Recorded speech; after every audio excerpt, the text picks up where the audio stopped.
इलाहाबाद में प्रयागराज में हनुमान जी का एक लेटा हुआ, वहां हनुमान जी लेटे हुए एक मंदिर है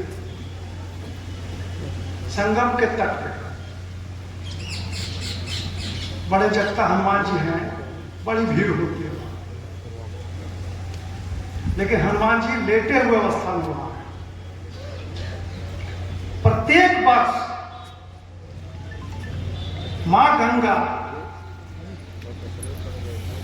उनको स्नान कराने एक रात जरूर जाती हैं, 24 घंटे वहां रहती हैं, उनको स्नान कराने के बाद वो वापस होती है। तो आज मैं किशनगंज पास और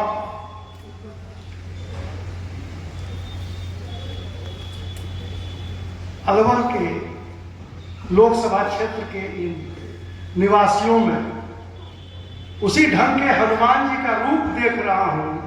साक्षात गंगा, साक्षात भूपेंद्र यादव जी के रूप में आपके पास, जिनसे मिलने के लिए, जिनसे अपना काम कराने के लिए, जिनके दर्शन के लिए तमाम देश के लोग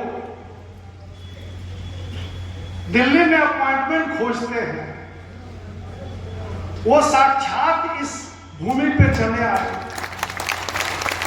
अब आपसे ज्यादा सौभाग्यवान मुझे नहीं लगता है कि कोई दूसरा होगा। वकील समाज के लोग हमारे बैठे हैं, ये जानते हैं वकीलों की समस्या आए दिन आती रहती है, और वकील है तो समस्याएं होंगी। वकील दूसरों की समस्या का समाधान करता है, अपनी समस्याओं पर या तो परिवार की समस्या हो, उधर से अपना ध्यान, अपने बारे में सोचने का मौका नहीं कम मिलता है। फिर भी कोई समस्या होती है तो या तो हमारे सिंघारिया जी राज्य प्रदेश के अध्यक्ष कम हो जाएगा। मैं कहा जाता हूं, तुरंत माननीय भूपेंद्र यादव जी का दरवाजा खटखटाता हूं। काम आप करते हैं, नाम हमारा होता है। तो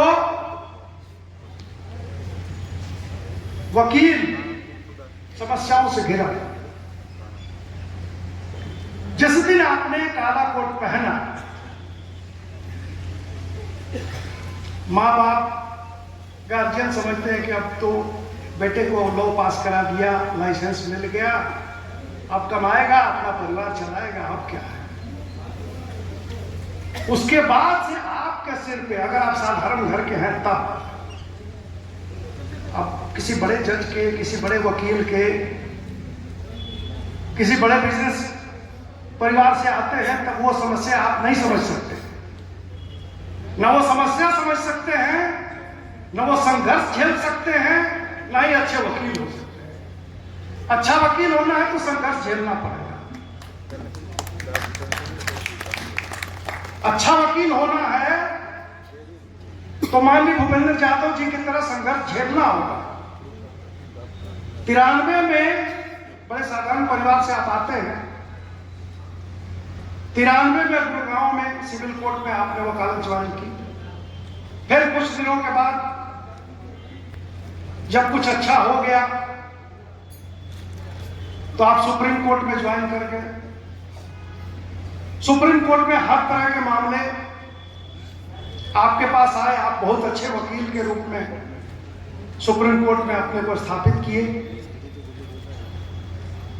उसके बाद 2-3 चीजें हैं। मैं इस पृष्ठभूमि में बताने जा रहा हूं। आज आपके क्षेत्र का सीधा तार जुड़ता है अयोध्या के राम मंदिर से, जहां आज भव्य राम मंदिर बना है। उसमें माननीय भूपेंद्र यादव जी का बहुत बड़ा योगदान है। वकील के रूप में, एक अच्छे वकील के रूप में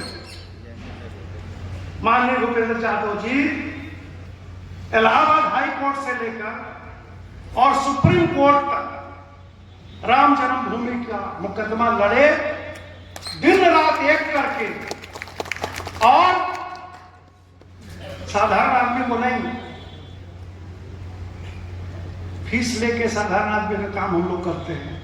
भगवान राम का ब्रीफ आपने मुकदमा जीता और नतीजा है कि आज अयोध्या में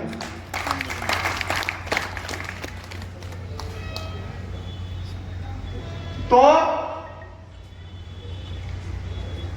वकील,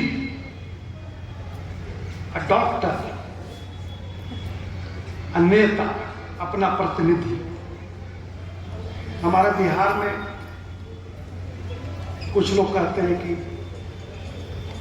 वोट जातीय के दिया है।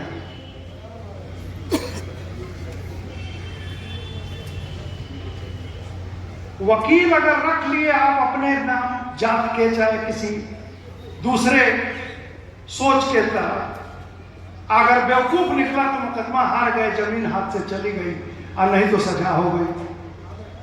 तो वकील सोच समझ के रखिए, अच्छा वकील रखना चाहिए। वही बात डॉक्टर के लिए,